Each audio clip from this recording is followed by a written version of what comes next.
நடந்துட்டு இருக்க திமுக ஆட்சியில உங்க தொகுதியில உங்க ஏரியால வந்து ஏதாவது மாற்றம் நடந்திருக்கா? எந்த ஒரு மாற்றமும் நடக்கல.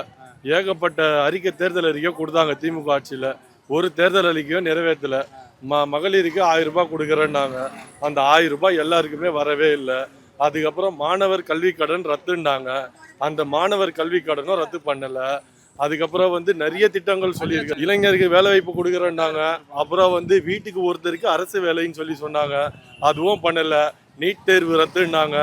அதுவும் பண்ணல. அதுக்கப்புறம் ஏகப்பட்ட இந்த ரேஷன் கடையில் கொடுக்குற ஆயில் எல்லாத்தையும் கேன்சல் பண்ணிட்டாங்க.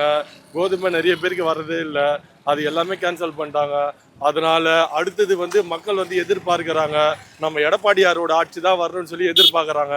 அதே மாதிரி நம்ம எடப்பாடியாரோட 2026 மே மாதம் நடக்கிற தேர்தலில் எடப்பாடியாரோட ஆட்சி தான் வரணும். சட்ட ஒழுங்கு பிரச்சனைலாம் சுத்தமா எதுவுமே இல்லைங்க. பெண்களுக்கு நிறைய பெண்களுக்கு பாதுகாப்பே இல்லை. இப்போ நைட்ல 10 மணிக்கு மேல பெண்கள் வந்து ஃப்ரீயா சுத்த முடியல. அந்த மாதிரி ஏகப்பட்ட ப்ராப்ளம் இருக்குது இந்த ஆட்சியில. எடப்பாடியார் ஆட்சியில வந்து இந்த பெண்களுக்கு வந்து கல்யாணம் பண்ணும்போது நிறைய உதவி திட்டம்லாம் கொடுத்தாரு. அது இப்போ இது இல்லவே இல்லை இந்த ஆட்சியில. அதே மாதிரி இலவசமான மாணவர்களுக்கு லேப்டாப் இல்லை.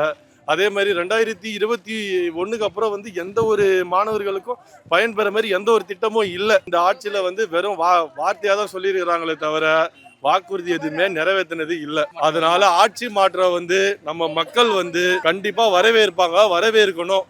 ஆட்சி மாற்றம் வந்தா மட்டும்தான், நம்ம எடப்பாடியார் வந்தா மட்டும்தான் நம்ம முன்னாள் ஜெயலலிதா அம்மா நடந்த வந்து ஆட்சி மாதிரி இந்த ஆட்சியும் நடக்கணும்.